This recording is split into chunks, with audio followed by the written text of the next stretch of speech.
Welcome to Ezayola Online English.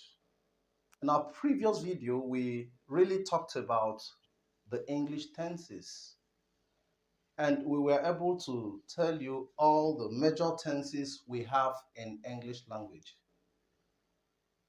We were able to mention the three major tenses, and we grouped them into their other different categories. Those major tenses, like we mentioned, the present tense, the past tense, and the future tense. Remember, I told you each of the tense has a kind of subtenses under each. And then I remember promising that we are going to take our time to give detailed explanations on all these cosmetic tenses, what I may call cosmetic tenses or subtenses under each. Today in our tutorial, we shall be focusing on the present tense. The present tense, which is part of the major tenses. So when we say the present tense in English language, I have told you already that there are other tenses that are embodied under the present tense. We first of all talk about the first one, which is the simple present tense. The simple present tense. The simple present tense. Now, how do we look at the simple present tense? What do we call the simple present tense? The simple present tense, which is part of the present tense, we look at it as the tense that is used to indicate a kind of habitual action, all right? It is used to express habitual action. Better still, you could also say that it is used to indicate what I may call universal truth. Universal truth. Now, there are things that are universal truth or facts. Example, when we say that the sun is the major source of energy, that's the truth. It's a universal truth. It is a truth that is undisputable. Yes. When we say that the sun, you know the sun on the sky, the sun is the major source of energy. That's an example of a present tense. And then it is a universal truth. Okay? Now, look at me, a teacher. I am a man. If I say I am a man, that's a universal fact, undisputable. You cannot dispute that because looking at me, I can't just turn suddenly and become a woman. That's why it is a universal fact, okay? Or truth, rather. So such expressions in English language, when made, they are seen as simple present tense. Remember, I told you, we use the simple present tense form of expressions to express habitual action or universal truth and facts. Now, let us pick some example of expressions that are made in the simple present tense. Number one, someone can say, he is a good person. Have you seen it? Something like this. He is a good person. We could also say, Chioma is my friend. Chioma is my friend. Now, we could also say, the light is on. The light is on. The light is on. We eat every day. We eat every day. All right, let us concentrate on these four different examples. The first one says, he is a good person. This is an expression that is made in the simple present tense, okay? If you look at the verb, the only verb that is contained is is. Of course, is a verb, and this verb is expressed in the present tense. What could be the past tense form of it? That was. When something is not, it was. All right? Okay, so that is why if you look at the major verb, remember I told you that tenses have connection with the verbs. They are the various forms of verbs that tell us, various times that action occur.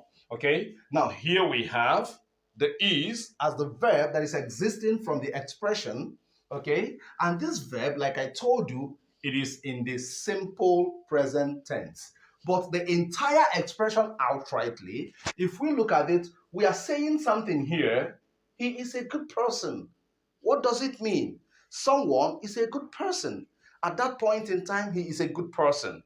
He has been a good person, of course, but the nature of this expression implies that it is present. The activity is in present tense. It has been used to express habitual kind of action. Or this is just a fact, okay? It's a fact. It is not an action, so it is a fact. And we look at it as a universal fact because somebody being a good person, all right, he has been known for that. So that's a fact. The point again is that when we say he was a good person, that's when we begin to talk about or think about the past. But because we are making reference to the present, that is why we have to say it in this manner. He is a good person. Chioma, number 2, is my friend. Chioma was not my friend. She is my friend, okay? There is something that actually confuses children when we talk about tenses, especially the simple present tense. If you ask a child, I've discovered most times, what do you understand by present tense? Or rather, you tell them to give you a kind of expression examples made in the present tense. They begin to talk about he is eating, something like that. And they will always think that such expression, he is eating, he is running, all right, he is writing, we are walking, I am standing, teaching, and all that. Such expression, that's what they look at to be the present. No, that's why we need to really explain, so that we understand the difference between the simple present tense and other subtenses that are embodied under the present tense. Okay, so the next example here, the light is on. Of course, you can see the shining of it. The light is on. And this is a simple present tense as well. Now look at this. We eat every day. Okay? We eat every day. That's the truth. That's the fact. We eat every day. So this is equally an example of simple present tense. Now the subject here is we, and then the verb is eat. Now, if the subject were to be a kind of singular subject, it should be he eats, and the verb changes. Now, look at the verb we eat because of the agreement every day. But for here, in the next one, the subject is he, singular, one person. He eats. That's where when we now add the s in the verb to make it appear in the singular form. He eats every day. He eats every day. Now, both this and this are verbs in singular and also plural, but then in the present tense. Okay? Now, the difference between the two is that this is singular and this is plural. But that's not the point. The point is that whether singular or plural, they are all in the present tense. All right? If they were to be written in the past, it becomes ate. But we are not talking about the past tense. For now, we are looking at the simple present tense. Now, please, it is very important to take note that the simple present tense form of expressions are outrightly different from present continuous. That should be the next thing or the next examples we are going to talk about right now. Apart from the simple present tense, we equally have the present continuous, or better still, the present progressive. The present progressive. And when we talk about present continuous or present progressive, that's where we remember we always have to, come across the verbs that possess the ing form. The present continuous. Remember, when we say continuous, it should be also seen as progressive. Present continuous tense.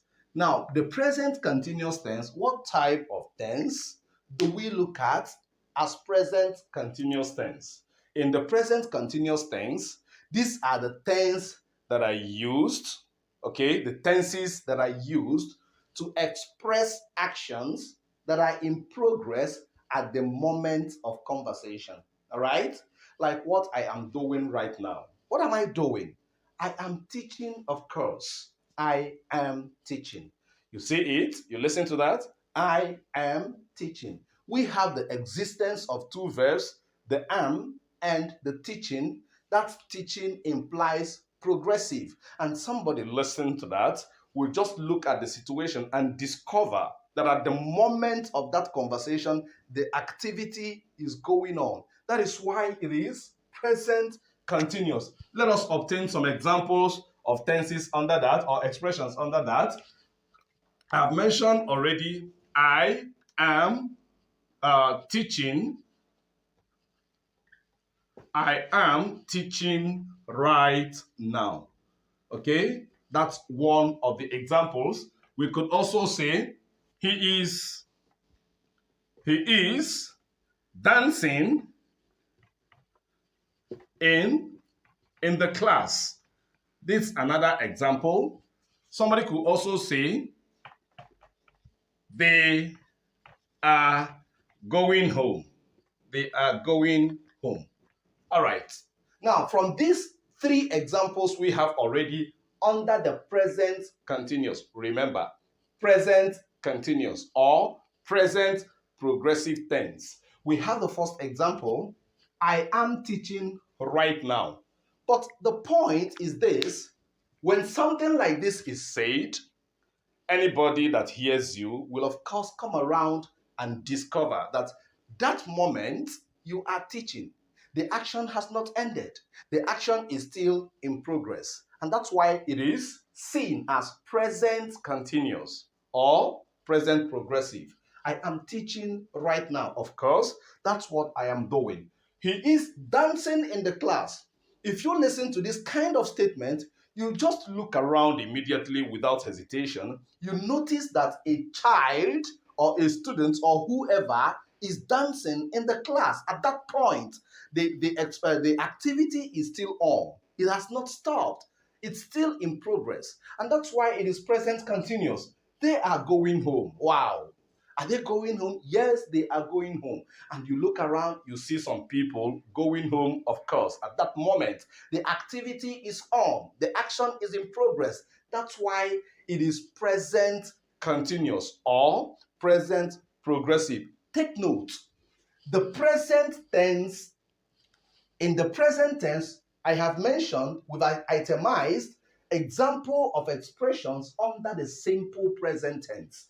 And this one's present continuous tense. Remember, and then take note of the difference. When an expression is made in the simple present tense, it is outrightly different from an expression made in the present progressive. This is present continuous. And you notice often that there are always two verbs that are obtained, am and teaching. From the first example, we have am teaching. I am teaching. Have you seen it? I am teaching. I am teaching. Now, here we have it as he is dancing. He is dancing. And we have they are going. All right. Now, from these things, we've itemized and underlined them. We are looking at the first one, I am teaching. Now, the teaching here is what should be seen as the main verb. And the main verb must always appear in the progressive, okay? In the present continuous, that is possessing the ing form, all right? Okay, so we have this one to be the auxiliary verb helping the main verb. But the important thing is they are all in the present tense. That's why it is present progressive.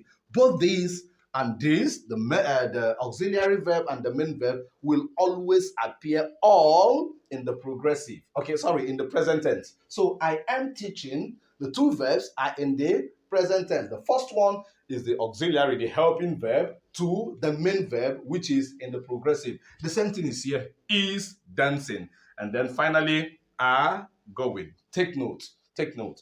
All right, we move ahead to talk about the next verb or verb form under the present tense. Having mentioned the simple present tense, we've talked about the present progressive, that's the present continuous. We have the present perfect, the present perfect, present perfect tense, present perfect tense. Okay? Please don't fail to remember, that these cosmetic tenses we've mentioned, the third one now is what we are about to talk about. They are all embodied under the present tense. They are all embodied under the present tense. Now, when we talk about present perfect tense, we could obtain some expression examples that shows or representing the present perfect tense. Now, something like he has gone. He has gone home. All right? We have this. He has gone home. Okay? They have done. They have done their assignments. They have done their assignments. Okay, we have this. And then the next one, we could have something like, we are done with what we were doing. Okay? Or, let's change this, please. I'm sorry. Now, we could say, we are done. We are done. We can stop here. We can stop here. All right. From the first example, we have, he has gone home. He has gone home. What do you notice here? We have the first verb, has, and we have the second one, gone. Remember, we are talking about present perfect, okay? So, the first verb, which is an auxiliary, appeared in present tense, and that's has auxiliary. Look at the main verb. The main verb is already appearing in perfect tense, okay? Perfect tense, the one we refer to sometimes as participle. So, he has gone, present perfect. Have you seen it? Present perfect. Two verbs, one in the present tense, the other one in the perfect. The one that should be in the present tense must be the auxiliary verb helping the main verb in the perfect tense. So that's why we have an expression such as has gone. He has gone. The second one, they have. Now remember the difference normally between has and have. You need to know that as an English student, when we say has is, a singular verb. It is always blended with singular subject. That's the agreement of Concord. You know that. Okay, now here, because we have the subject to be in plural, they have. You don't say they has. You don't say he have. It is not done like that. It doesn't blend at all. So they have done. Okay, have and done. Remember the first one, present tense, plural. The present tense, that's the auxiliary verb helping the main verb. Two verbs are, of course. The first one is the auxiliary, and the second one is the main verb. So the first one, which is the auxiliary, is in present tense, plural. Present tense, plural. And then here we have it as what? Done, which is what? In the perfect tense. What is this present tense form of done? We have it as do. Simple past, did. While the perfect is what? Done. So here we have, they have done their assignment. The last one is, we are done. Are done. We are done. Okay?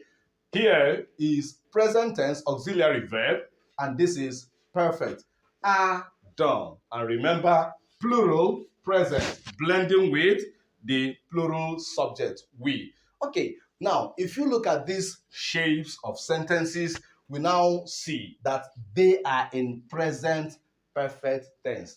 Don't forget, under the present tense. Still under the present tense, because that is what matters. Finally, we shall be talking about the last aspect of the tense that is also embodied under the present tense. We've talked about the simple present tense. We've talked about the present perfect tense. We are now going to talk about, we've talked about the simple present tense, the present continuous tense, present perfect, and the last one should be the present perfect continuous. The present perfect and continuous. Present perfect continuous. Or better still, you could call it present perfect progressive. Present perfect progressive. Okay, we are going to obtain some expression examples to teach us very well, what we mean when we say present perfect continuous tense, or the kind of tenses we call, the types of sentences that are under this tense group. First one, we could have something like, they have been running around. Okay? They have been running around. We could also have something like, we have been doing it. We have been doing it. Yes, the next one, we could have, she has been taking care of her. Taking care of her. All right. Now look at these three different sentence examples. We have the first one, they have been running. Okay? Notice something, have been running. Now, how many verbs do we have here? We have it as 1, 2, 3 verbs. Of course, the last one is in the progressive form. All right? Okay, that's why we are talking about present perfect continuous. Okay? Present perfect progressive. So the last one, which is the main verb from this expression, must appear in the progressive, must possess the ing form. And then the one that follow, the two that follows, you see, they are, now here we have the first one is in present tense, and then the second one is in perfect. That's why the tense form is present perfect continuous. Okay? Present perfect continuous. They have been running around. And now, if you look at this situation, what are we seeing here? The presence of three different verbs. Normally, the been must be included. Either you have it as has been or have been. Very, very important. Before the progressive form of the verb. It depends on the structure of the sentence. That's the construction pattern of the expression you want to make. The second one is the same thing. They have been doing it. They have been doing it. Three verbs. The first one, have. The second one, burn. And the last one, doing. Okay? That's why it is present perfect continuous. Okay? Now, this have is blending with the subject because this is a plural verb. The subject, of course, is also in the plural. What about the last example where we have singular subject? We have it as she. Okay? She has. This time, not have, but what? Has. She has been taken care of her. Okay? She has been taken care of her. Okay, now you notice the difference between this last one and the other ones. The only difference is the has. The has is, established here because of the subject, which is singular. Here we have plural subject, all in pronouns. The subjects are in pronouns. They, talking about more than one person. We, talking about also more than one person, but they are represented in pronouns. But here, she, personal pronoun, still talking about one person. That's why we have has. Has must agree with the singular subject. Has been taking care of her. Now, if you look at what we've done this time, these are example of expressions that are made in the present perfect continuous tense. I wouldn't know if you've really gotten something here from what we've done this morning. It is very obvious that the tense aspect of English language, it confuses many people. But let me tell you that it is necessary and very important. Most times when we mention them, they look, to be very minute or something I may call minor or even insignificant a topic to discuss. But by the time you begin to go into in-depth examples and analysis of the tenses, breaking them down like this, you now see that eyes will begin to open for people to understand what the tenses are all about and whichever one that belongs to wherever it belongs. Thank you very much. If you've really enjoyed what you watch, kindly subscribe to our channel and follow us on Facebook on SIOLA English Language Class. Thank you very much.